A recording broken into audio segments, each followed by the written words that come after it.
के साथ सभी लोग welcome back to my channel. तो मैं अपने भाई की गाड़ी पे आया हूँ।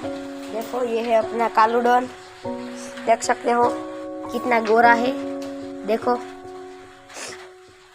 तो यहाँ पर बारिश का मौसम चल रहा है और हम इधर आए हैं। देखो देखो ये रहा ट्रैक्टर और ये इतना बड़ा कपास हो गया है।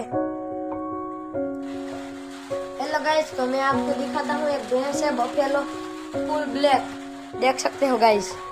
ये बहुत मारती है मेरे को। देखो गाइस, देखो कितनी मारती है, इसके मालिक को नहीं मारती है, ये इसका मालिक है। इधर क्या ये इधर क्या है।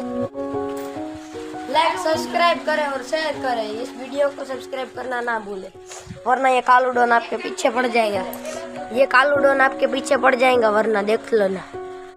वीडियो पसंद आए तो लाइक करें, शेयर करें, सब्सक्राइब करें।